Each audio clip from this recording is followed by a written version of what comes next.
देखिए मेरे पास ये काम हुआ था लास्ट टाइम जब आप लोगों को करवा रहा था मैं। इसके अंदर ये जो फॉर्म बने हुए हैं, ये एक मेरे पास फॉर्म हैंडलिंग है। यहाँ से मैं यूज़र को इंसर्ट कर रहा हूँ ऐड यूज़र पे जाके। ये रजिस्टर्ड यूज़र में जाके हमें सारे यूज़र्स नज़र आ रहे हैं। यहाँ से तमाम क्रड ऑपरेशन हमने किए थे ना लास्ट टाइम। अब यहाँ पे सेशंस का यूज़ करते हुए हम करेंगे लॉगिन और लॉग आउट भी करेंगे। ठीक है, वो किस तरह होगा? यह हमारे पास पूरी कोडिंग चल रही है। इंसर्ट पे जाएंगे तो इंसर्ट की पीएचपी आ रही है, लॉगिन पे जाएंगे तो लॉगिन की ये, क्योंकि हमारे पास फॉर्म आ रहा है और इसकी पीएचपी चल रही है नीचे। ठीक है, अच्छा अब सेशंस के लिए अलग से एक फाइल बना रहा हूँ।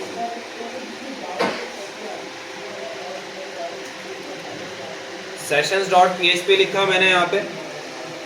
देखिए सेशंस जो है ना वो आपके यूज होते हैं स्टोरेज के लिए। फॉर एग्जांपल एक आपने नाम सुना होगा कुकी का, एक आपने नाम सुना होगा सेशन का, और आपने ये भी देखा होगा कि फेसबुक पे या फिर इंस्टाग्राम पे किसी भी सोशल मीडिया के प्लेटफॉर्म पे आपका लिखा होता है सेशन एक्सपायर्ड। क्यों लिखा होता है?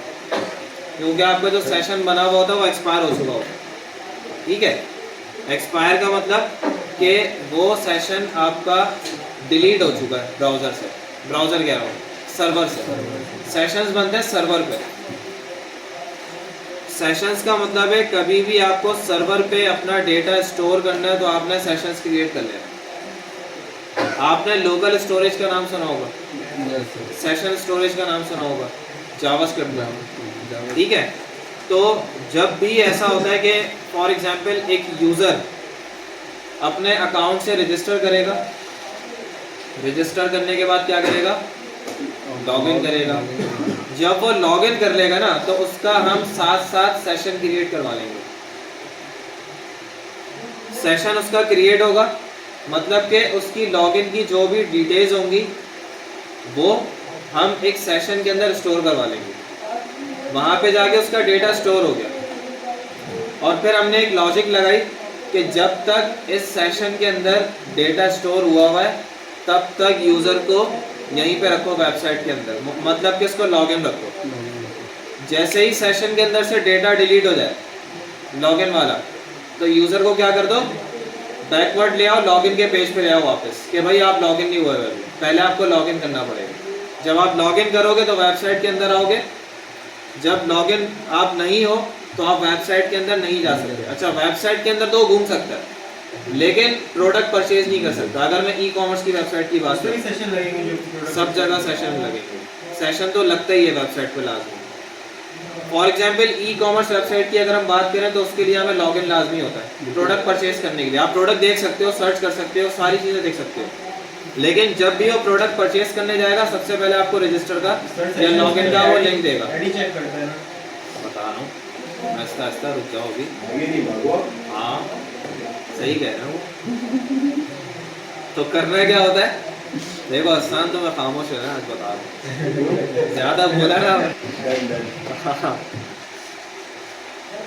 तो कहाँ था मैं? देखो बीच में इंटरप्शन होती है, भूल जाता हूँ। दराज की वेबसाइट, हम दराज की वेबसाइट पे अगर हम जाएं, विजिट कर, दराज की वेबसाइट पे विजिट करें, दराज.pk पे चलेगा।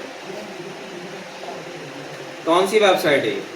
ई कॉमर्स वेबसाइट है। ई कॉमर्स वेबसाइट क्या कहलाती है? शॉपिंग वाली, ऑनलाइन शॉपिंग वाली, ऑनलाइन सेलिंग एंड परचेजिंग वाली वेबसाइट। ठीक है, यस सर, कि आप सेलिंग भी कर सकते हो उसके थ्रू और परचेजिंग भी कर सकते हो। ठीक है, मैं यहाँ पे पूरी वेबसाइट देख सकता हूँ, है ना, सर्च भी कर, सारी प्रोडक्ट्स देख सकता हूँ, सर्च भी कर सकता हूँ। ठीक है, फॉर एग्जांपल मैं इस प्रोडक्ट पे गया, इसके रिव्यूज़ भी देख सकता हूँ, इसके डिस्क्रिप्शन भी देख सकता हूँ, इसके प्राइस भी देख सकता हूँ। लेकिन ऐड टू कार्ट पे जैसे ही जाऊँगा या बाय नाउ पे जाऊँगा, जैसे ऐड टू कार्ट किया मैंने, क्या कह रहा है? Must login. क्यों? क्योंकि मैं अभी इसका रजिस्टर्ड यूज़र नहीं हूँ, या अगर रजिस्टर्ड यूज़र हूँ तो लॉगिन करना लाजमी है। मैं उसको बताऊँ तो कि भाई मैं इसका यूज़र हूँ इस वेबसाइट का। हो सकता है मेरी पुरानी हिस्ट्री मेंटेन हुई भी उसके पास। ठीक है, कोई प्रोडक्ट्स मैंने परचेज़ किए होंगे वो वाले शो हो जाएंगे मुझे। तो यहाँ से लॉगिन करूँगा। अगर मैंने अपने आप को रजिस्टर ही नहीं किया हुआ तो कह रहा भाई यहाँ से रजिस्टर करो। तो रजिस्टर हेयर पे जाके क्लिक करोगे, पहले रजिस्ट्रेशन करवाओगे, फिर लॉगिन करवाओगे, फिर आओगे वेबसाइट के अंदर। तो रजिस्ट्रेशन करवाने के बाद जब यहाँ से लॉगिन करोगे तो लॉगिन के अंदर आप क्या दे रहे हो, यहाँ पे प्रोवाइड करो फ़ोन नंबर या ईमेल, नीचे आपका पासवर्ड आ जाएगा, ठीक है, जो कि सब प्रोटेक्टेड होता है, किसी को शो नहीं होता, एडमिन को भी शो नहीं होता। ये दोनों चीज़ें आपने दी। अब मैंने यहाँ पे पता है क्या किया, मैंने यहाँ पे चलाई सिलेक्ट की क्वेरी। सिलेक्ट की क्वेरी चला के मैंने कहा कि ये जो ईमेल आ रही है ना, इस ईमेल को वेरीफाई करो डेटाबेस के अंदर, वहाँ से इस ईमेल वाला सारा डेटा उठा के लाओ। ले आया। पासवर्ड को क्या किया हुआ हमने, हैश किया हुआ, तो उस पासवर्ड को कन्वर्ट करना है किसमें, डीकोड करना है। तो पासवर्ड भी मंगवाएंगे। सिलेक्ट की क्वेरी चलाई, सारा डेटा मंगवा लिया इस ईमेल को मैच करवाते हुए। ईमेल यूनिक है ना हमारे पास, ईमेल मिलेगी, डेटा ले आएगा, डेटा लाएगा, ID, email, password, user name, last name, first name, जो भी है सब मंगवा लिया, ठीक है। उसको मंगवाया, एक वेरिएबल के अंदर स्टोर करवाया। वेरिएबल कौन सा वाला, सेशन वाला वेरिएबल बनाया। मैं आपको पूरा एक ग्राउंड समझा रहा हूँ, पहले सेशन किस तरीके से बनता है। सेशन बना के उसके अंदर ये तमाम चीज़ें डाल दी। अब हमारी मर्जी है आगे हम यूज़ करें ईमेल की आईडी से या यूज़र की आईडी से। ईमेल से भी कर सकते हैं, ईमेल भी हमने यूनिक रखी है। जो चीज़ यूनिक रखी हुई है ना, उसी को हम लॉजिक बनाने के लिए यूज़ करेंगे। हम प्राइमरी की जो हमने आईडी बनाई है वो भी यूज़ कर सकते हैं, और ईमेल को भी हमने यूनिक रखा वो भी यूज़ कर सकते हैं, ठीक है। तो उससे मैं ऑथेंटिकेशन करवाऊँगा सिंपल, और उसके बाद फिर मैं क्या करवा दूँगा, इसको लॉगिन करवा दूँगा, और उन्हीं क्रेडेंशियल्स को यूज़ करके मैं इसको लॉग आउट करवाऊँगा कि भाई जब लॉग आउट करें ना, लॉग आउट की रिक्वेस्ट जाए, तो इन तमाम चीज़ों को जहाँ तुमने सेशन में स्टोर किया हुआ इनको डिलीट कर दो वहाँ से।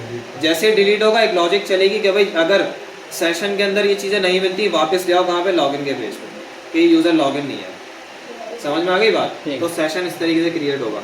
अब सेशन के अंदर डेटा डलता किस तरीके से, जब भी मैं सेशन के अंदर डेटा डालूंगा तो यहाँ पे पहले PHP लगाते हैं, और यहाँ जाके मैंने लिख दिया फॉर एग्जाम्पल सेशन क्या है आपका, सुपर ग्लोबल वेरिएबल है।